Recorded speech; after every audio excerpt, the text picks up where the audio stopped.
What's up, party people? It's Keys Dan with RadioWhat.com, DJLittleRock.com, coming to you live and in living color from the Radio What studios. And this is my podcast, What Makes You Famous. It's an extension of the RadioWhat.com internet radio station that I've been running for quite some time.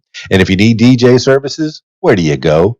DJLittleRock.com. Check availability and get a free price quote. And maybe you can have me at your next event. I like to party with the people. The people need to be entertained. Make your next thing a big one. Video dance parties and karaoke jams. They've been my specialty lately. And weddings. Always weddings. Today on the program, very excited. I need to use my soothing voice.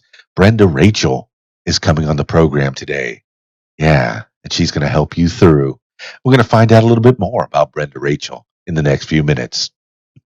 This week's shows, I'll be at the Rab in Conway, Arkansas, my regular Friday night gig as we're breaking out of quarantine. I've been getting to do that every Friday night for the last couple of months now. I'm kind of excited. It's been good. We've been taking care of each other, wearing masks on the way in the door, and then wearing masks while we're walking around and interacting with each other. But while you're seated, having your drinky drinks and eating some food, while you're waiting to sing on stage, you can take the mask down a little bit, but keep each other safe. We got a full bar, the kitchen's open, pool tables, pool tournament every Friday night. So if you want to make some money while you're waiting to sing a song right next to me on stage, you can come and join us at the Rab and join the pool tournament. Why not? Do it. All right. Always a good time at the Rab, Friday nights. And that's in Conway, Arkansas. And it starts at 8 p.m. And we've been going till about 1 in the a.m. Yeah. Nice. Nice. 5 hours of fun after a long week of work. All right. Let's get into it. Speaking of fun, let's get into it with Brenda Rachel. Now I'm going to get her on Skype. If you're just listening to the audio version of this, I encourage you to check out the video version of this. Look for me on YouTube. It's youtube.com/user/Keys Dan. But I think if you just look up Keys Dan, you're going to find it. The Radio What logo is sitting there next to me. So, yeah, I think you'll find it. All right, let's get into it with Brenda Rachel. Skyping Brenda Rachel now.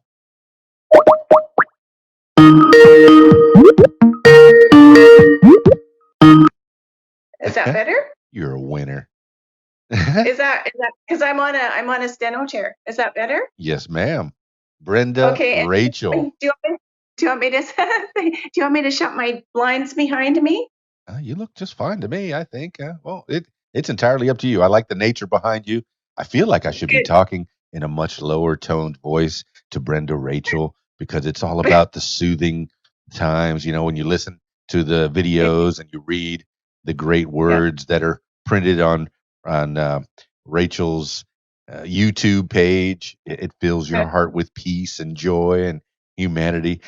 Well, I know I'm kind of rambling on a little bit about you. I'm kind of gushing that I get to talk to Brenda Rachel, but give the people a little idea of who you are.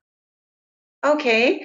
I started my angelic work in 2004, and that's when I had my first disability. I've had four disabilities and 6 near-death situations, and each of them have given me an opportunity to begin with the angels channeling messages or songs or whatever. In the beginning, it was songs in 2004, and then it went to quotes, and then it evolved further into that when I developed the quotes into photo quotes and then into YouTube videos, and I published the quotes into a book. And so I just followed their guidance after each kind of disability to basically keep myself alive. Because in 1996, on May 20th, I consciously tried to kill myself. And I was very, very ill with fibromyalgia. And that was affecting 7 out of 9 tender spots in my body. So basically, from head to toe, I was just writhing in pain. And when I'd look in the mirror, it was lifeless when I looked in my eyes. And I kept saying to myself as I looked in the mirror, I don't even know why I'm here. there's no life. I was by myself, and I had my beautiful golden retriever and 2 dogs and 2 birds, and they were my family. And I lived in nature up by a lake at that time. So I had the surroundings around me, but I couldn't walk because I was in too much pain. So I had been studying since 19 trying to think when I started my studies to become a science of mind minister. Well, let's So stop there. 1996, you say? That's when you had fibromyalgia. How old were you then? that was 39, and I 30. was diagnosed by a rheumatologist at the arthritis center, and I was going to end up in a wheelchair. So that was my prognosis at 39. Yeah, that's kind of tough So to deal with. And how long you've been living with the fibromyalgia at that point, living with pain at that point? since 1979, but nobody knew about Wow. it, and even at that time, because I would get a flu, but it would be a flu like no other. And I would be bedridden for 10 days with a flu. And so it's kind of like what we're dealing now with COVID 19. So in 1996, fast forward from 79, um, they didn't even know and they didn't recognize it as a disability. So that when I was at work, I couldn't even get paid for it because they didn't recognize it as a disability. They've only recently, I think in the last 2 years or so, very, very recently, recognized it as an actual disability. So So, and it's, yeah, pardon me, let's back up. yeah. 1979, you were still a school kid, and you how was school for you? Did you have any pain Well, going through school, or was this just after no, 1979, I was 26. So I was 26? born in 53. Yeah. So I was an adult and I was working Uh-huh. and different various jobs. And so I would get very seriously ill with the flu, right? And just, I'd have to not go to work and think I'd be off for like a day or 2 days or something. And I'd be disabled, like literally disabled for at least 4, where I couldn't do anything. And then the recovery time after that. So it was usually I would be off from any given job for 10 days with a flu. So Brenda, Rachel, this kind of affected your work. What kind of work were you doing? Was it It was something you office work. It was office work? office work at that time. Yes, Okay. yes. And so, yeah, Had you gone through to college for anything, or what were you planning to be when you grew up? I didn't, no, I had no plans. At that time, I was in 79. Well, I don't know in 79. By 19, trying to think of when I uh, started my studies to become a minister, and I think that was probably in the early 90s. So the early 90s. So by 96, I was well versed with that we create our own realities and that I had choice at every given moment how I was going to perceive things, and that I had co-created with spirit to come here, and that I could co-create my leaving, and so that's why I made the up to that point. Like, I did try. I phoned the crisis center when I was really, really in crisis and knew I was going to commit suicide and was planning it. And so I phoned a crisis center, and they walked me through and asked me if I had a friend that I could go to. So anyway, long story short, I went to a friend's place. She took me to the hospital. They wouldn't admit me because I didn't live in that her area, which was many, many miles away from where I lived. And so I had to drive home the next day and just said, this is just, I can't do this anymore. It's too much for me. And this is my choice. This is my choice.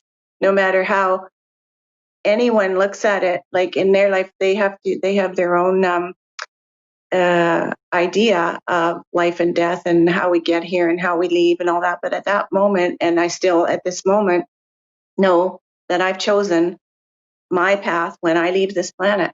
I was just rushing or taking control at that time. And as it turned out, through the angels and divine intervention, I did not die. Yes. So Yeah. So, and that was very, very hard. That was the hardest part, is getting up, in the hospital bed, waking up in the hospital bed. And how I didn't die was that I had phoned two friends who lived on the same property as I did in the mobile home park at that time, who were supposed to be at a meeting. And I did not know they were supposed to be at a meeting. I just happened to phone them at 10 to 8, and their meeting was at 8, supposedly supposed to have been at 8, and told them what I had done. And they rushed over to my place, drove me to the hospital. And had they been at their meeting, I don't know what the result would have been. But so that was absolutely, absolutely angelic intervention. So, And well, in mhm, '96, you were feeling like you wanted to get out of this. What was the ministry? What's the name of the ministry that you were studying at the time? I was studying science of mind. It's either Church of Religious Science or Science of Mind, are the two offshoots of it, of What's the Ernest belief Holmes. system there? The belief system is that we create our own realities, and that um, to see the wholeness and perfection and completeness of each individual, no matter what's on the outpicturing. So I was studying to be a practitioner and then go on to ministerial school to see that in everybody I came across. And Where were so you I studying that? studied Where can you study that? through the church, Oh, through the church. is that Yeah. in And Ontario? no, no, they're everywhere. They're churches of religious science or science of mind. And so the minister that I had, she was a lady. I loved her to pieces. She taught our classes. So I worked full time, and then come home, drive an hour home, or take an hour transit home, and then drive an hour back to class, and take my dog in the car and brought her to class. And my minister had her dog there. And there was about 8 or 10 of us in the class. And but to go to minister, and she also taught the practitioner classes, which was a 2-year program. And so I don't know how many courses I needed to get to practitioner training, but I know I did it over 3 years, and taking one course every semester. And then I started my practitioner training year one. I started it, and that's broken up into three parts of the year: prac 1, 2, and 3. And I got to prac 2 in the second time I tried it, because between committing suicide and starting over again, I went back to my studies, and I did not complete it because I just wasn't well enough. So, anyway, and also by that time, I decided that I didn't want to get into the business end of a church. And churches are businesses. They have to make money, and I have absolutely no um, problem with saying that. I used to really like, ooh, collection and all that kind of stuff, and donations and this and that. But I understand you cannot run a business and have people come in your door without getting funding somehow. And so I said to the Angels in 2004, fast forward from 96. So from 96 to 2004, I continued with my studies, dropped out of my studies, and then kind of aimlessly floated, and always attending church and stuff, but not really having any idea of what I was going to be when I grew up. And so I just kind of let life unfold, because I was still battling chronic fatigue, and my fibro. And then also in 2004, when I got my bilateral plantar fasciitis, which is very severe, it was in both feet, and that came out of the blue. All my illnesses come out of the blue. Well, Like, they just you one day, how are you sustaining yeah, yourself while you're going to school and learning about the religion? I'm sorry that you saw the business side, yeah, and kind of was disheartened a little bit. I know that they do have to make money. Churches, sure, that's what the yeah, tithe is. That tithe yes. goes someplace, but yeah, but you you you were studying, and how were you sustaining yourself? Was the church providing for you at the time? Oh, no, no, I was working full time, and Oh, I did my class. office work. I did my classes at night. Yeah. So, and but based by 96, I'm just trying to, I'm 66 now, so I sometimes forget Oh, things, I'm right? 51. Maybe- I've been forgetting since I'm about 12. yeah. I have these like mind freezes, right? I call them brain freezes. It's just like ice cubes are there. Anyway, Yes. I started in law as a legal assistant. I think it was around in the 90s sometime. And I just retired in 2018 from different law, working in law. My last law firm, I was there for 18 years. So prior to that, I was at another law firm for 6 years where I tried to commit suicide from. And so after that, I floated around at few different law firms. And then I got settled at one for the last 17, 18 years of my life, my Was career. that something that interested you, the law, or was that something that just passed the time? No, that was a conscious choice that out of everything, all the non legal uh, places I worked, you made about a third as a secretary than what a legal secretary made, and did almost exactly the same kind of work. Although I will absolutely, absolutely say that law is the most taxing, and it's, the others can be much more relaxed environments. Law is not. So for me, already battling a weakened system, and then to have high energy every single day, and I can't even tell you how many days I would go in and say to myself, like, I don't know how many fires I have to put out today, but Mm. I never went into work without with there not being a fire that needed to be dealt with in that day. So, it's a constant. I battled it. I was very calm. And from my perspective, I was very calm. I was very well liked, and it was a good fit. And so that's why, and I'm a very, very organized person and very methodical. So I was easily adaptable to doing multiple tasks Mhm. and having to like sort of, okay, I'm doing this one, but I have to do this rush now. So I have to put that one aside. Oh, this rush becomes a low rush. Now I got a higher rush, that kind of stuff. So yeah. No, with that high pressure, it seems like the monetary uh, reward was there, but there was that high pressure that you had to deal with. And meanwhile, Uh, you're dealing with a body that's starting to break down. Were you able to get the fibromyalgia under control? Forgive my naivety, because I've never had it, and I don't know that I've known anybody that's ever has. But yeah. is there any treatment? Is there any way to keep the pain away? Minus, I Well, mean, yeah, go ahead. yeah. Back in those days in 96 and it not being acknowledged, what did was went to a chiropractor, a pain clinic, and I was on, I don't think I had too many pain meds, but I was on pain meds. I was on antidepressants.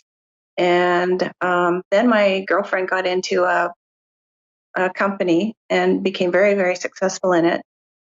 It was out of the US, and they made carcinogenic free products. So she started me on the company no longer exists, so I won't divulge the name or anything because they're not in business any longer. But I became, it was a multi-level company. And so I became under her tier. And I didn't do very well at the sales part of it because um, I would attract the type of people I would attract were the people who were arthritic, had rheumatoid arthritis, this kind of stuff. Yeah. And I would listen to their stories and not try to sell the products, more listen to be compassionate and listen to their stories. And so the sale wasn't important to me. So I didn't do, and I'm not a very good sales person. It's not my genre. So anyway, yes, so the products that she got me onto, and then when I started becoming my own customer service rep under her, I I bought them for myself all the Sure. time. So I stayed on them for about two years consistently, and I also went to her farm. She and her husband had a farm, and she had a 3-year-old daughter. So I became a nanny to her daughter for about 2 months, I think, right after I tried to commit suicide. And so that was my recovery. I took my dog, my cats, my birds, and went out there and lived out by her sheep and her chickens So out in the car. raising a child was part of your therapy then. It was absolutely, yes. And walking around in gumboots and all over to the barn, and I did the cooking for them. I love to cook, so I did the cooking for her for about 2 months. So that got me back on my feet. Before then, I went back to my usual office work. Well, I'm Yeah, glad that you had them to it was something that you could take out of yourself and to help someone else or some correct. people. Was it a Correct. family of 3, you say? Yeah, at that time, yeah. And then she had a baby. I think did she have? No, she didn't have her son yet. She had her son after. I think she might have been got pregnant when I was there, but no, it was just her little girl who was 3, and I think she had her son when her little daughter was 4. So I'm yeah, glad you had each other to help you through your convalescence. But then yeah, you kind of got through. You're dealing with the pain. You're taking some pain meds. You're yeah, going to the chiropractor. You're trying to, yeah, get your body in order. And yeah. then, So in yeah, back. so Go ahead. 96 to 2004, yeah, that was all sort of getting back on my feet, and then bang, And then your one feet day in go April. bad. And my feet go bad. Yep, exactly. And couldn't walk on them. And just like out of the blue. So anyway, I found out from the fellow who was the head surgeon at UBC for sports medicine. That's He had just done a British study. Columbia. For, pardon me. That's British Columbia, University of British Columbia, maybe. Oh yes, I'm sorry. Yes, yeah. At that time, I was living near Vancouver, Okay, so Vancouver, the focal point. So UBC is University of British Columbia in Vancouver. Yeah. So he was the sports medicine, the head of sports medicine out at that university. Anyway, when I was referred to seeing him after I'd already done numerous other types of treatment to help my feet and nothing was helping, he said that I was one of the worst cases he had ever seen. And had he not just finished the study, of which he did 250 patients, um, he would have absolutely had me be one of his study patients. So that's how serious my feet were. And I'm not saying that to validate or how bad, but it's when you all of a sudden just go to step down out of your bed in the morning and your feet, both feet are burning on like they're on fire from heel to toe because it was bilateral, it was everywhere in the foot. So it's usually plantar fasciitis can be confined to one particular area, but mine was spread throughout both feet. So well, again, that was definitely validation that you had from this surgeon that dealt with sports medicine. He must have been dealing with athletes that had yeah, similar problems. I mean, just being up on your feet and working on your feet, that has to take a toll on you. And then here you are coming in, and he says, "Wow, that's worse than anything." yeah. Where did this come from? Was there a diagnosis? Where did you get the No, plantar no, fasciitis? what they say attributes to it, which made absolute sense to me, was being overweight, and I was, and also I had a dog. I'd had a couple of 2 dogs up to that time, but I was on my third dog at that time, and changing shoes, type of shoes that you wear. So I had to live in orthotics and get orthotics and wear very high end runners all the time. I never went back to dress shoes after that, but I had to live in other than sleeping, I lived in my runners in my house, and I was a slippers girl. I loved slippers. So it took me a long time to get used to wearing runners in the house and also with my dress clothes to work. And so I couldn't wear like, I never went back to like any kind of high heel or anything like that, but even like pretty shoes. And I loved shoes. I Yeah. loved shoes. So I had to really redefine how and understand that my feet take care of me, as I take care of them, but my feet take care of me.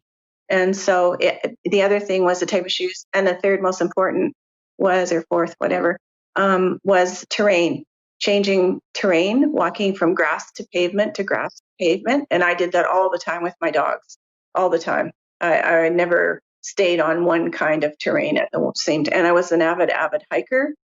And so I did lots of, rock and pebbles and all that kind of climbing and all that kind of stuff. And so that was definitely not not advantageous for my feet. Okay, so you were not allowed to change terrain. You had to keep on an even surface. Yeah. After that, I started walking just either on grass or just on pavement, and for a long, long, long time. And then as my feet healed, Okay. because I decided I was going to heal my feet. I was going to use the angels to heal my feet, because now this was the important turning point for me to understand how the angels had already been in my life up to this point, but how at this point I knew they were in my life. And then, because all of a sudden one day when I went back to work, I was on the bus, Huh? and prior to me going back to work, I'd be laying on the couch and I'd be saying to the angels, "Okay, why am I in such excruciating pain? What is it you want me to learn from this lesson, and what message do you want me to bring to others from this lesson, from why I'm going through this?" Because I now knew from my other illness, my fibro, and not dying and coming back and having spent this many years now getting back on my feet, and then not going into ministry, which I thought for years that's what I was going to do. And then that didn't pan out. That there was a plan for me to find out what I was going to be when I grew up, but I didn't know what it was yet. And it was perplexing and it was frustrating, and it was like, oh my gosh, I can't see like my purpose. Like, what is it? And yeah, and I didn't try to force anything, but it was just sort of that conflict going on inside of me. So anyway, the the words kept coming into my head, and I did not know for probably about a week or two that they would be words that would then be turned into a song. But then the melody would come not at the same time as the words. So I get all these beautiful words because I love poetry, and I've been reading like Khalil Gibran. I would read him when I was 13 years old, and I just love words, just love words, and they know I love words. And so I had an hour and a half commute each way on a bus to work. And so I would just lay with my eyes closed and listen to the words and listen to the music, and started to just sing them in my head. And so, anyway, fast forward, found a recording studio artist who was a musician at a Unity church I was attending. My same girlfriend that I went to the farm, she was the one that introduced me to him. We had a very small Unity church, and he was in charge of the music, and he played the organ and piano, and he had a recording booth. And so I said to him, "I've been gifted with these songs from the angels, and I want to record them." Again, I didn't know what I was going to do with them. I just knew I wanted to record them. So they gave me in a total of between 2004 and 2006, 22 songs. I published six, and I co-produced the album with him. That's on iTunes and Amazon, but it's free on my website. All my songs are free on the website, and that took 2 years to do six songs, because financially, it's expensive to publish and produce music. It doesn't just happen for nothing. No, for sure. And like, so anyway, I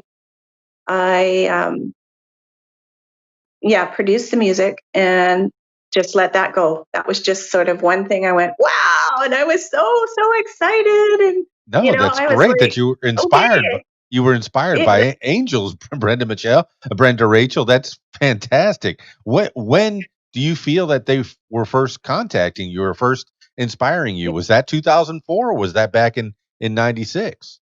no, that was in 2004. So then what I Oh, was the able to turning do point. was I was able to look back at the 96 situation. But also when I was 4, I was held at knife point by a 10-year-old boy, and he was going to kill me. And so I won't go into all the details, but my mom saved me, and my girlfriend, who was 4, just happened to be walking outside their house. And back in those days, because this was in '58, Yeah. um, they had those kinds of porches where they had a screen door on the outdoor Yes. and then a porch and then a flushed hard door. And so he got me between the screen and the hard door and wrapped his arm around my neck with a big butcher knife. And he was going to kill me. And then he dragged me into the house. Anyway, my girlfriend happened to be running through. Our house was backed onto their house. Mm. And in those days, we lived in a just very small community. And I screamed at her because I saw her, and I just screamed at her to go get mom. And so mom came. In the meantime, he had his sister, the boy had his sister stand on a chair and shut every single window in their house so that nobody would hear me. Mm. So I look back at that and I went, that definitely was an angelic intervention, because for my girlfriend to have come by just at that time, for her to have heard my screams to go get mom, for mom to have somehow, and I don't know to this day how she got in the house, and if they, she, I don't know, because she would have had to get through the screen door. But I do know all she had was a wooden spoon, and I remember her screaming at him and chasing him around the house until she grabbed me and took me back home. And she had my brother at that time, so he would have been 3, and she was either very pregnant or had just had my sister. So she had 3 little children under 4 at that time to care for. So Brenda, Rachel, that had to be one of the earliest memories in your head. I don't remember much before 4. That had to be yeah. traumatic to be a first memory for you. I mean, do you feel like that affected you or in Oh yes, negative absolutely, ways? absolutely. Oh yes, absolutely, absolutely. I think that what it affected me in is that I don't trust men, and like I've had lots of wonderful friend relationships with people. I was married, and then I got divorced, and I had a few other very small, short-term relationships. I chose the wrong people. So my ex-husband was an alcoholic, so I have had a lot of different situations to compound the mistrust. Right. So, but generally speaking, I don't feel comfortable being alone with a man. No, not at all. Well, I If mean, I'm in have a you had good group friend situation, have you had good friends growing up? Seems like you have some, at least some yeah, girls that have helped you through your life, that have helped even save your life in some ways. yeah, yeah. I've had some really good male friends to talk to. Like I was a courseaholic, so I took every single. I used to love taking courses, Oh, of and course. so I took all kinds. Of course, yeah, a courseaholic, and so I loved courses, and so I took all kinds of different inspirational courses, and then of course my ministerial training courses, and so for a period of about 6 years, and that's what I did. I attended courses, Well, I'm sure and so the legal secretary, there's a course for that, right? You have to have some special training. well, no, I didn't, because of my experience up to that point. Because I think I came in at, so no, I'm trying to think, like 91, and this was 91. So whatever 53 from 91 was, that's how old I was when I started being a legal secretary. So my experience to that point was, no, I didn't. I've never took a legal secretarial course, Well, it but a sounds lot like you of had on the job girls. training that did you just fine. Yeah. Yeah, exactly, exactly. So anyway, so yes, with my feet, then I got the songs, and I did the songs, and then fast forward to what I'm trying to think now, 2014, Okay. I started having serious, very very serious back pain, Wow. serious back pain. Couldn't walk again, couldn't walk, This is just and something so I went. that just came on, or from lifting, or Yeah, just all of a sudden your uh, body's breaking down I again. Yeah, I think it was just because up to this point I had been hiking, I had been dragon boat paddling for eight Yeah. years, and that's very rigorous sport. I had been walking my dog, like long, long walks with my dog and stuff like that. But also, I used to call myself a mountain woman because I would lift, like, heavy, heavy, heavy things. and just say, boy, man, you've got the strength of like whatever. And so I never ever thinking that it might have be breaking down my body in the future, right? So anyway, yeah, that came out totally out of the blue. I had to walk off the job. I had to go home because I couldn't stand up from my desk. Wow. And like I was bent over and I had to go down to HR and say, I'm sorry, but I can't continue my day. And so I was off work for 5 months with that and took spinal decompression for 2 months. And I was on my table one day, and my mom came to me, and she was deceased, and she was a Spanish classical pianist. And she said to me, Brenny, you need to get your music on iTunes. And I went, not because it's from 2004 to 2014, other than um, handing them out to friends and my CDs, homemade CDs to just friends or whatever. I never tried to sell them, nothing like that. I just gave them away to different people. And so, anyways, I came home, and that's all she said to me in that session. And I was there for like 45 minutes. And she was popped in and popped out. Wow. So I knew though that I needed to heed what she had said. So I came home and I decided to just start looking on how to produce music and how to get music. I didn't even know anything about like how do you get, okay, I have a CD, I don't know what to do with it. Right. And so the whole process was unfolded to me step by step by step. I started that on October the 29th, 2014. My music was on iTunes and Amazon December 1st, 2014. So a month later. And right after that, I said to the angels, I said, okay, so now it's out there, right? So thank you, angels. The music's out there. Let it do what it needs to do, all that kind of stuff. So then I said, okay, well, what do you want me to do for you now? Well, So let because me now I'm stop you really there. pumped. Prior to your mother, had you recognized any of the other angels? I mean, I'm guessing that your mother came to you as an angel, or she came to you Yeah. as herself. No, she didn't. No, she just came to me as herself. But I believe that it was the angels that orchestrated her coming to, because they knew I would listen to her because she was like a beautiful, accomplished Spanish classical pianist. I loved her music. I've done all her music. Of one of her many CDs is on YouTube, and so I've put all of her music, each song, to various photos for her, like photos that I would thought that she would love. And so that's everything's on my YouTube channel, which is Humanity with Heart. Everything's free. Is And that there's some of the probably videos that you have on there with the words on there? Is that no your words and her music, or no, those my photo quotes and music are mine. Her music is just under her CD title, which is The Mystical Music of Andalusia. And it's just her music.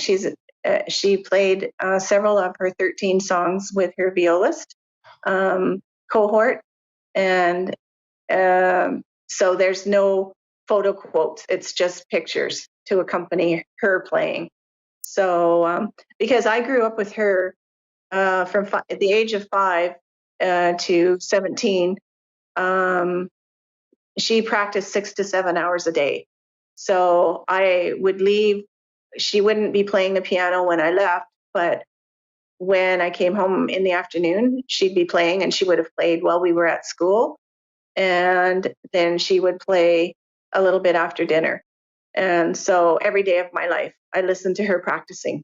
see, that was the next question I was going to ask. What's it like growing up in that kind of atmosphere? And it had to be wonderful. Or how do you feel about it? And I guess you had a brother as well. Yeah, two brothers. Two Yeah, so brothers. I had a sister and two brothers. So that I'm the oldest, Yeah. and then there's a brother, and then there's a sister, and then there's another brother. But mom lost a baby before my sister and after my sister, so she actually had 6 pregnancies in 6 years. So And so any of uh, them grow up in the arts or get creative like you? Well, my sister is in her own genre right now, but totally different because her daughter committed suicide in 2005 at the age of 22. So she's now helping people deal with grief and loss from the death of the suicide of a child. Well, how Like about she, how about mm, you and your niece? This is something you had to yeah. have taken to heart when this happened. Yeah, and it's interesting because I have never really talked about this, and I don't talk about it with her because when my niece died, I lost my sister and a sister I knew, and we're very close, and we're very, very similarly traveling our spiritual path together, and we're absolutely, absolutely co mingled with our belief in angels. She was the one that actually got me in. She sent my first angel book to me when I was off with my feet. And so I started reading that and then got more and got more. But we attended a course in Dana Point to become certified angels therapy practitioners under Doreen Virtue, who was into angels at that time.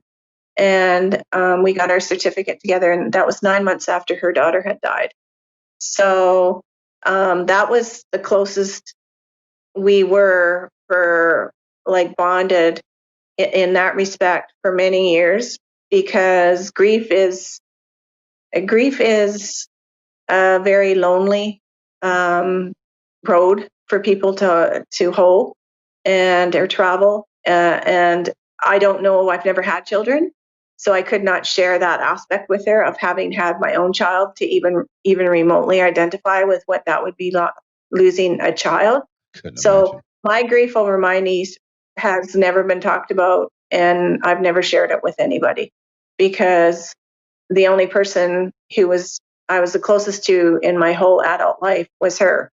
And she lived always overseas or back east with her husband and her family. And so now we're 10 minutes apart, 15 minutes apart. And, I love her to pieces and she loves me. And I honor the road that she's on, but it's hard to explain. Like I'm a very positive, inspirational, happy person, Mhm.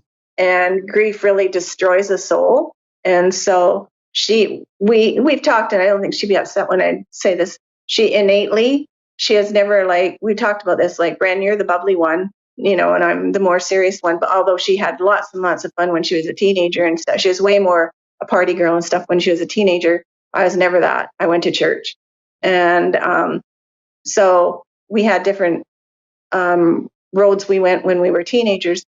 But sometimes it's just I like I said in one of our conversations, I can't heal you. I can't help you heal. You know, this is your this is your journey, and however I can support you on your journey, I'm there for you. But whenever we're going through something ourselves, nobody can heal us. So I'll bring that full circle. She lost a daughter. It was my niece. I've never talked about it. My pain is my pain, and I had to like encompass it and work with it and all that kind of stuff myself. However, I am able from from my periphery to just understand and really understand that I consciously made a decision to leave the planet, and that was my choice. And I honor people, however people have chosen to go, airplane crashes, train wrecks, whatever. I just say to myself, rather than get into the sadness Mhm. and the devastation of, oh my God, they're dead, like, and all that. Like when I see tragedies happen, it's not that I'm not compassionate and don't have an empathy, but I say to myself, okay, well, I no longer question why did that group of people go that way, or this bombing happened here, or this catastrophe or this tornado or this whatever. I just say that collectively from my personal belief system is they chose to go together. It And so it sounds like it put a strain on the relationship with you and your sister, though. Well, it did, but how the strain was, we just didn't communicate. Like before we would have many conversations, like long conversations and stuff like that. Mm. And so like just give people space when they need to have their space and stuff like that, right? Yeah. And so now it's coming back to where we have a few laughs and fun and stuff like that. But for a couple of years, um, I don't even know if it was like maybe 6 years or more, she couldn't listen to music. So that's right when I was doing my music. So I couldn't share my music with her. Ugh. And that was really, really, really difficult for me. And like, cause I sent her my CD, but she couldn't, and she told me, she said, I can't listen to it. So I was devastated in that moment when she said it because I was so elated and I wanted to share it with the one person I love the most on this planet. And then to just have that, I can't listen to it. It was just like, oh my gosh. And so the little things like that, I allowed to really impact me Yeah. and Sounds like it. and really, yeah, and really say like, rather than she's in her grief, it's more like she didn't care. And so now I know totally that was not had nothing to do with that. But back then, I didn't have the awareness I do now about grief and really what it does to a person's soul. So Oh, hindsight is 2020. And time yeah, heals. exactly. Yeah, time heals wounds and all that kind of thing. You've heard it Ex- before, but while you're in it, it affects you, and I see that yeah, it did. So yeah, 2014, you start making yeah, music, and yeah. it's all. I mean, wow, and how's the pain? I mean, and then the back went out. Yeah, are And you? oh yeah, the back. Yeah, then the back went out. So anyway, so the right. So after the music got done and out Yes. there, so then on December 2nd, I think it was December 1st, my music got out there. December 2nd, they started giving me quotes. Oh, And just all of a sudden, these quotes out of nowhere would start coming to me, these inspirational quotes. And I'd be laying in bed and like all of a sudden, like really, not like life is good, like had some real meat to it. And I was going like, where's this coming from? Like I didn't, okay, it's the angels. It's the angels. Just write it down on a piece of paper. So I'd get a piece of paper, I had a pad at my bed and would write it down. And so then after I got, I think about 200, I said, what do you want me to do with these quotes? Like, okay, I'm writing them down like every day. Sometimes you're giving me two a day. And so now we're into 2015 and I'm getting ready to go back to work in the April. I've been off since the September. And they're saying, we want you to publish a book.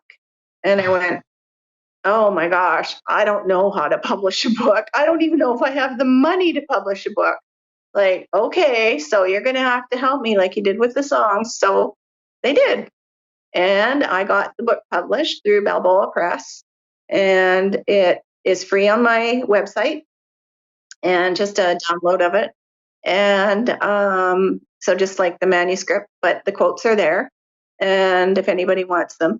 And so, anyways, that was really fun. Then I went back to work April 21st, and the book was published, or the book went to print in May and was published in September.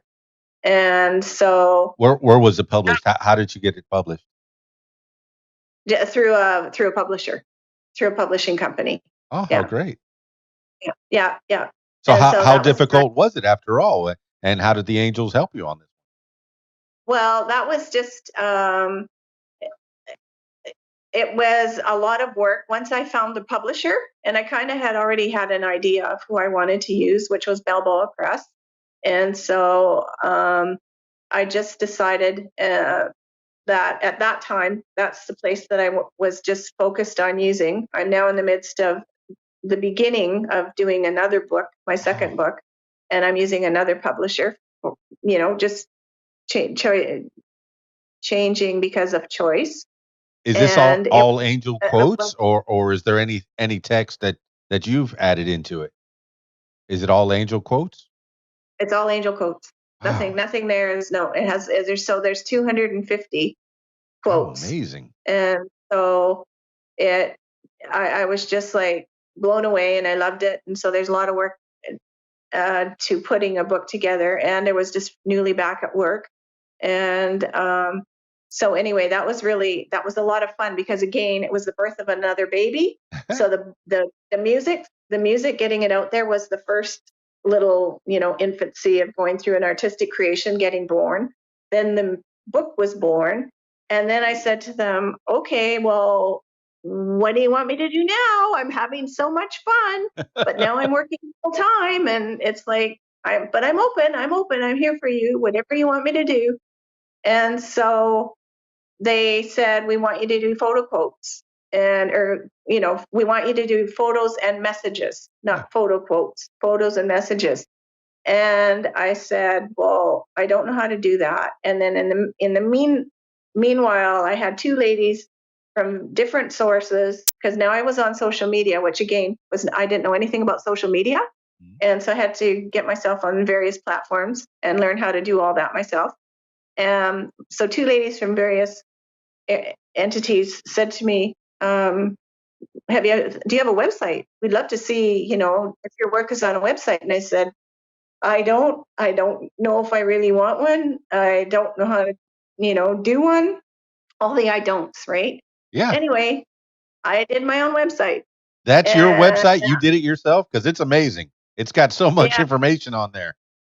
Oh yeah, there's over 2,000 messages and all my music links, and for my YouTube, and all my interviews and my 3 other interviews. And I'm glad that you were able to have a browse of it, because really, in all honesty, there is so much there that a person, if they just needed one little vitamin B shot of something inspirational, there's 2,000 things they could go look at. So however long it would take them to look at 2,000 things, right? So you could take a thing a day, and that would get you through quite a few years. Not a problem.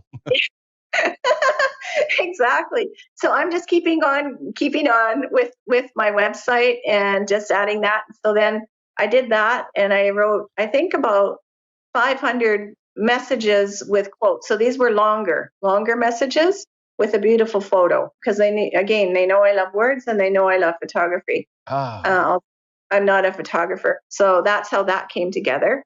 And then after that, I kind of said, I think what I'm going to do. Then what happened in between, my sister and her husband and I were sitting in my apartment in 2018 in January. And we always have a chat at the beginning of each year. What do we want to do with our years? Where do we see ourselves growing? And what do we want to do? And at that point, I said to them, you know what? I'm really feeling called by the angels that I want to have a more global vision than just my work. Now it's got to be something bigger now. And so we brainstormed, and I think a half an hour, I had Humanity with Heart. Yeah. And I went, okay, that's it. Humanity with Heart. I don't know where this is going to go yet, but that's the name of my website. That's the name of my my YouTube channel. Yes, I'm going to do a YouTube channel. And so I wanted my website to be that name, but because I had done my website in 2015, the provider couldn't host that name. So anyway, if somebody Googles humanitywithheart.com, they'll go to my website, which is Brenda Rachel the number 4 angels.com. Mm-hmm. So the two are linked. And but yeah, I couldn't get that at that time. So it became my YouTube channel name. And I tell you, Dan, I have had so much fun, because my inspiration that I'm given, and these come out of the blue. I can be standing at the sink doing dishes, which happens many times, and then all of a sudden just start formulating words or phrases or a particular thought or whatever. And it could be turned into a song, a YouTube video, a photo quote that I'm going to put into a YouTube video down the road, or it can be turned into an article, because I also have many, many articles on my site. And I was writing for 3 different online places, like having my work subscribed there, etc. But it's just phenomenal with how these things gel and germinate, and then gel, and then become like this beautiful creation. And out of just a simple little flotation of words going around in my brain, So, and I can get them at midnight. I can be sound asleep and wake up, or trying to go to sleep, and these again, words, phrases, whatever, will come to me, and I'll know they're starting to give me something, and I'll actually have to turn on the light and put it in my phone, because I don't want to lose it. I know I won't remember it in the morning. So it's very, very exciting, because now I'm doing, like, as I mentioned, the photo quotes, which now are my quotes over top of a photo, which I also never knew how to do. And so they taught me how to do that through the website, application, etc. And then I turned them into YouTube videos. So and this is like from somebody who thought she was going to be a minister, right? So Brenda, I Rachel, am, it sounds I like am. some of these angels are very mischievous. Do you know any of them? But do you know them by name, or do they come to you at different times, or how many of them are there? Do you have an Oh, idea? okay, so for me, all I can say is we're always surrounded by angels. I choose not to. When I was taking my course, etc., to become an angel therapy practitioner, we were given names and what portfolios they had and all this kind of stuff. And then I said to myself, you know what? Because I also do angel readings as a business. So for people who want to have an angel reading, I do that, Cool. as that part only is my business. And I decided that it gets too complicated from my point of view. I want to make this very simple. Angels are always with us. They're always with us. We don't need to know their names. We don't need to know, I shouldn't say we, I don't need to know anybody's name, because, oh my gosh, what if I get the wrong name for the different portfolio, and that one's not going to help me because I didn't get the right name. And I start turning it all around in my head about all the ways that I could have things go wrong. And so I say to myself, just keep it simple. The angels are there. They respond anytime. They respond to any question or any issue that we have. They don't segregate between, well, I'm off the clock, and so I'll come back tomorrow. It's like, I just say to people, ask them for help. The only time the angels will not intervene, from my understanding, is if it's a life and death situation and it's not your time to go, they will intervene without being asked. But anytime we're in any kind of challenge, like now, fast forward to 2016, because now I then became very, very ill again in 2016. And so I just want to, because this ties in. So now I have anxiety and I have chronic fatigue. So people with anxiety get very anxious about things and can make a little molehill into a huge mountain. Mhm. And it's not by choice well, when I say that, because we all have choice what we do in our life, but it'll come out of the blue. Like if I have something that goes out of whack in my life in a day that I'm not expecting, I lose my car keys, or, something small, I can become absolutely, like, very off the wall about it very easily. So I'm now using my spiritual tools to get myself back centered as quickly as possible, but I do allow that time frame to go through the process. Recently, where I live now, we have bear and cougar on our property, and so I saw my first black bear the other day, at the end of May, and that totally, totally freaked me out. I phoned my landlady, and I was praying to God she'd answer her phone, and she did. And I just was in a panic, saying to, the bear's here, the bear's here. It's like 20 yards away from my window. I don't know what to do. I don't know what to do. You need to tell me what to do. Like, I was totally freaking out, right? Yeah, The as you big black would. bear walking down my driveway. So anyway, so I went through that process, right? And so then there's a mother and her cubs as well, and there was another one. So altogether, there were like 5 bears that were frequenting this area, and different people. We have a community page they were writing, and then we also have a cougar that's around here quite a bit. So this was all, I've been living in city kind of areas and not in rural areas where this is like um, something I now need to be. She had told me there were bear and cougar here, but she had seen one in 7 years and a cougar once, right? So, and she'd been here 10 years. And so far, the bear were around from May till July, like I think about 8 or 10 sightings, like in 2 months. So, between this is where I live is a very small community, but in rural Vancouver Island. And so it got me with, I'm just, what I'm bringing this to, Sure. sorry, long story. No, I like long Anxiety. stories. I was terrified to go out my front door. And immediately I started to go to that place of, because I feel unsafe. And so, and that goes back to the knifing point, being a young child and being held by knife points. So not only do I not feel safe alone with men, but I don't feel safe. Safety is my thing. Like Yeah. just You don't feel anything safe that, with bears and cougars. I get it. yeah, no, exactly.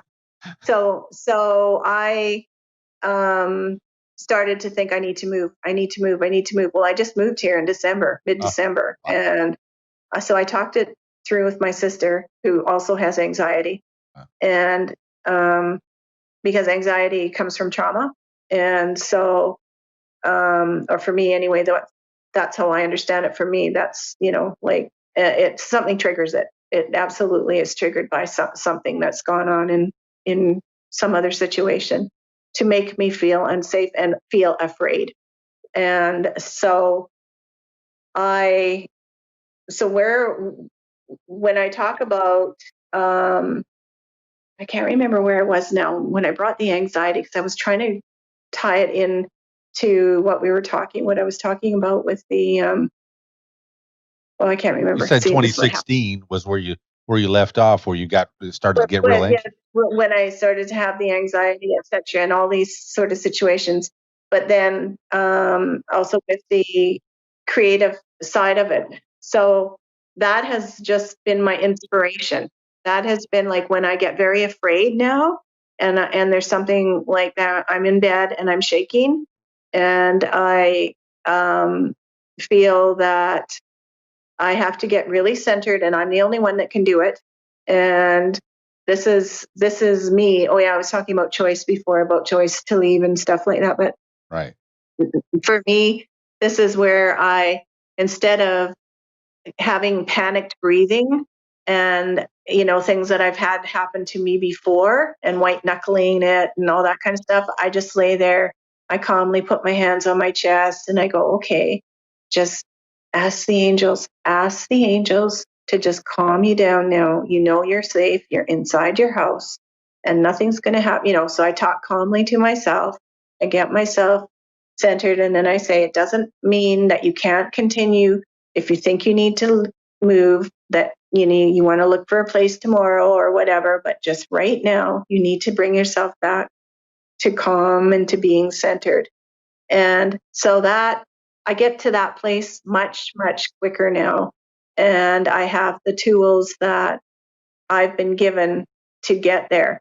However, the inspirational work that I do for them every single day, whether it's just my posts or my connections on Facebook and Twitter and LinkedIn, that I get to communicate with other like-minded people, and we send a short message out or whatever, or they post something and I share it.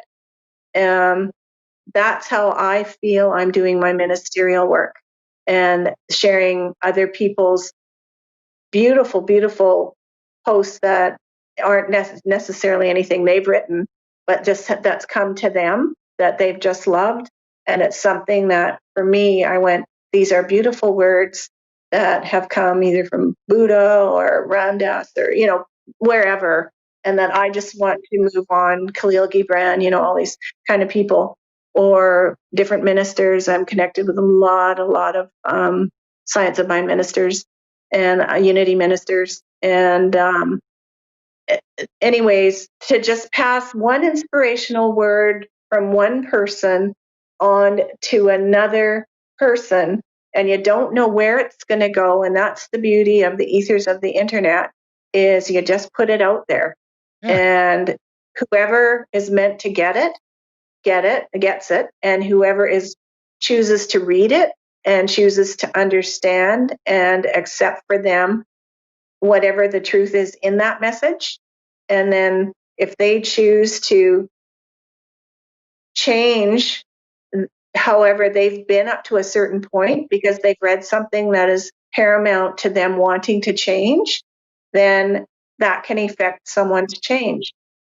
And so, like, oh yeah, so I was talking, sorry. So where we were, I was talking with my sister and her husband when I was doing the Humanity with Heart, and I needed to be more global. So Yes. my global mission now is through collective, conscious, evolutionary purpose, is for those of a mission, is for anybody who wants to join me, is to go on that, to promote into the world global peace and unconditional love, however they can. And so it doesn't mean that they have to sit there and start writing quotes or write a book or do anything like this. It just giving somebody encouragement. Mhm. If you see somebody struggling on the street, maybe help them with their, well, now we can't be too close to people, but we all have our ways of how we can be supportive and encourage another person. Mhm. And it doesn't cost any money, and it takes very little time actually give one person an inspiring word. Like, I just want to share this with you. I just found a new hairdresser last week, and the angels brought me to her. And so I had no idea how the appointment was going to go. And so it was a great cut. I told her what I wanted, and she did it 20 minutes, no problem, done. And then at the end, I asked her, I'd already told her I was an inspirational and spiritual author and had a website and stuff at the beginning, because she said, well, what do you do? And I told her I'm retired. I do. And she goes, well, do you do any kind of work? And so Yeah. that's how that started. And so at the end, I said to her, would you like my card? And she said, yeah, I would. And I said, I feel that you're very spiritual. And she goes, I am. Anyway, I get out of the chair and we're walking for me to pay her. And we start talking about quantum physics. And, and then, yeah, this is a new hairdresser. And I go, this is, and then we start talking about all these kinds of metaphysicians like Louise Hay and Wayne Dyer and, Bob Proctor, and on and on and on the list goes, of all these people that we followed and read and all this kind of stuff. And I went, like, so the last 3 minutes or 4 minutes of my saying goodbye to her was like, I went home and I was flying. I've been asking the angels, like, for a friend or somebody. I don't know if I should find a church here Yeah. because this is a new neighborhood for me, or whatever, right? Like another like-minded soul, right? That I could have some quality time with. And bang, 5 minutes with her. And I came home and I was just floating. I was just floating. So, Brenda, Rachel, your hair looks terrific, and you got a good friend. That's oh, fantastic. No, it sounds like you have the angels. Some people will say, "Oh, I can't heal myself. I can only try to help others." But it sounds like the angels help you as well. Once you're feeling blue, when you're feeling hurt, when you're feeling pain or sorrow, the angels do come to you, and you're able to have inspiration from them. And that's and in turn, once you get your own self in order, you start healing other people or helping other people to heal through the use of these angels. That's fantastic yeah, that they're available to you. They've made themselves available to you, that you can help to inspire others with this yeah, angel healing practicing. Now, the schooling that you were doing, where mhm, you were with the church that you could create your own reality, was that the yeah. one that helped you to discover the angels? Was that part of the schooling, or was that something that you came to afterwards? So the introduction Mhm. to angels via physical medium was the book my sister sent me when I was off with my feet, Gotcha. and that got me. And then I understood and started looking back at all the the six near death situations. Hmm. When I almost drowned rafting, Wow. and another one, fellow almost hit me in a crosswalk, and he actually drove around the block. We swear to God, he missed me by a quarter of an inch Ah. because he drove around the block. He was a 20-year-old kid driving too fast in the morning. I was on my way to work. I was in the crosswalk, and he doesn't know how he didn't hit me. Oof. And so, and that was in 2016. I think that was 2016. Yeah, Yeah. you were And able to look so, back and make connections to where these little angel interventions were yeah, a part of yeah, your life, and that's how exactly. you developed even a closer relationship with them. I'm sure. And that's how I know. And I just want to say the angels are open and around and with everyone, not just me. So they're there with us all the time. There's always We always have angels with us. And some people will say, or that you have two guardian angels or whatever with you all the time. You're two or four or however many. Again, I don't get into semantics as to in numbers. I just know my angels are with me. I don't know their names, and sorry angels, but I just call them my angels, my best friends, and they're with everybody, and they can be called upon at any time, not just in crisis. Mhm. Like I thank them all the time for the blessings they constantly keep giving me, because I would not be receiving these gifts. When I go back and I read some of my quotes now that are coming, I have them posted automatically now through a site. And so when I am working in Twitter or something, and I'll see somebody's liked one, and I'll go and I'll read it in LinkedIn, because that's where I started the ones that initially that had to be published. And so I'll read it. I go, did I write that? And I go, no, I did not write that. The angels wrote it. I typed it. Brenda, And so, Rachel, now you're giving inspiration to the people that live alone, letting them know yeah, that they're never alone. But correct. going back, you talked a little bit about how long it took to put the music to Yeah, record the music. That was yeah. pretty time consuming. But how long did it take to compile all the of the quotes into a book? How long was that process? Oh, that process, they had given me 250 quotes between December 2nd and May. So May. this year? No, December. No. That was after I published my book published the EP Yeah, in 2006 2006. Yeah. and 2006, and then um, you're talking about the quotes now, though, right? Yeah, the book. When did how long did that take to Oh no, compile? yeah, no, the music got put on Amazon, was published online, yeah, in 2014. Right. So October 29th, I started working on how to get it published. December 1st, 2014, it was published. I started writing my first quote December 2nd, 2014. May 2015, the book started the publishing process. Wow. Yeah. Wow. So very, So very fast. fast. So Yeah. fast. And how's the Yeah. response? I mean, it seems like your social media for sure has Yeah. taken a liking. You have quite a few people following you and getting inspired, hopefully on the Yeah. daily from the things that you do. And Yeah. the YouTube channel has been going for about 2 years now, it seems, and it's Yeah. the videos they're very soothing. The music that you put to them, whose music is that, or is that music that you find online? That's music that I find online. Yeah. Okay. And then the quotes are Yeah. all the quotes that came from the angel. Correct. There, Fantastic. everything that is written, I've written. Yeah. People find inspiration in many different ways, and this is the way that you have found your Yeah. inspiration, Brenda, Rachel. I knew there was going to be a good conversation here. There was going to be a good story behind all the stuff that you post. And that this is fantastic. As we come to where you are now, I mean, you say that you're about to compile a whole nother book. You have another 250 or so quotes from angels Oh that you want no, to. no. The new book is going to be. I paid for it in 2018, and Yeah, it's slow going right at the moment because I've been really tired, like on yeah, and off. Like I try to do at least a new quote a day. Sometimes like put together like a new photo and a new quote a day for the angels. yes. Sometimes I can't do that.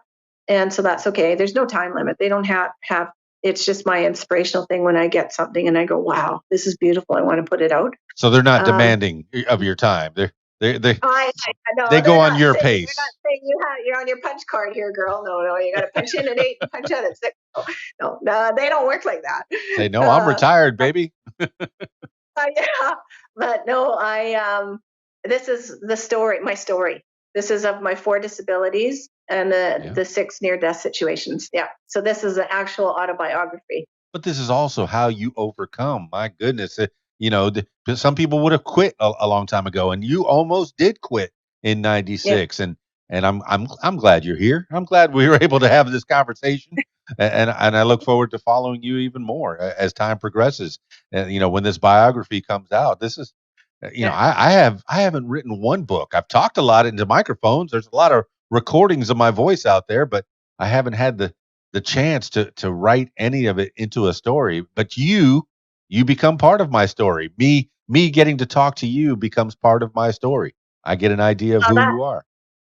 no, and so from this, the exchange and the inspiration that we get to share with each other. So then I'm doing my angel work by just sharing Yeah. the inspiration because I'm saying, Dan, that without the angels, not only without their divine intervention in 96 that I'm alive now, but without their consistently um, working with me and through me, um, to provide the stimulation and the purpose, the divine purpose that I came here to be.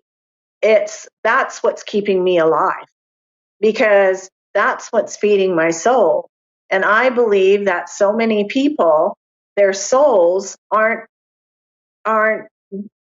um, being utilized to the fullest degree of the knowledge that's within themselves. That we have so much within each of our souls that if we tapped into that beautiful, powerful energy of the pure love that we came here to be and to exchange with each other, rather than all of the dissension and all of the disharmony that people are so attracted to and perpetuate, and so it keeps going into an avalanche of turmoil and breakdown. It's like, what about if we turn that all into a beautiful big puffy cloud of just love and just surrounded it with the whole, maybe not a cloud that was like thick and you couldn't see through, but like an iridescent, beautiful, I'll say like a veil, like something that you could see through that you could just encompass the whole world Mhm. with this beautiful fabric of love that everybody, and I'm not saying like a mushy, gushy, I'm like um not real, not true, not intrinsic love. I'm saying that kind that's innate in each of us, you know? That's beautiful. And you have so many different avenues that you're using to explore and to inspire. All you have to do is go to the website. This is the Brenda Rachel number 4 Yeah, angels.com and click on yeah, all these links and just find out all the different avenues. Now, how do you want them to connect with you? I mean, if they haven't gotten enough from your social media, from your YouTube, your Twitter, and your Facebook, if they have to contact you directly, how do they yeah. get a hold of you for the If, angel if they practicing?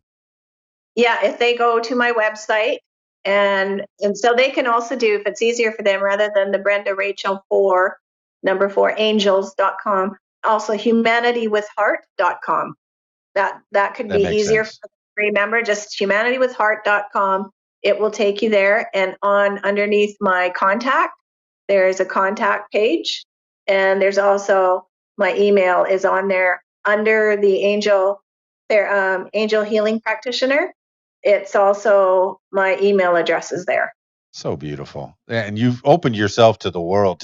You've opened your heart to the world to help people, and that's what we need to be doing in this lifetime, this short life that we have is Yeah, is helping each other out, and that's yeah. fantastic. I'm And so glad to know you. I just I just want them to know though too, the songs, the 6 songs, Mhm. and the book. It's free on the website. The Yeah, songs I don't think you can download them, but they're there to listen to. But the book is a PDF. So, they can open the PDF and copy it or whatever. But, Yeah. Now so you said it. nobody needs to pay for it. Yeah, you said that you did the 6 songs yourself, but then you collaborated for an EP. Was the 6 songs the EP, or were there Yeah. other songs that you made as well? No, there's still 16 sitting in a folder that Okay. haven't. The 6 is the EP. Yeah. All Yeah. right. The people are thirsty. They've got nothing to do in this COVID lockdown thing. Well, that's just it. And I thought to myself, if I want to be a light, and I wrote, the angels gave me a quote about this the other day, and it's a long one, so I don't remember it. But if I want to be a light, and that's my true purpose, then angels, show me how to do this. Like, just show me how to do this, because I'm just saying, to anybody that wants any kind of vitamin B shot to feel a little bit better when about themselves or about the world or whatever, go to the site. There's so much there. There really is. Yeah, You know. I feel better just chit chatting with you. You're a light. You're a light in my life. How about that?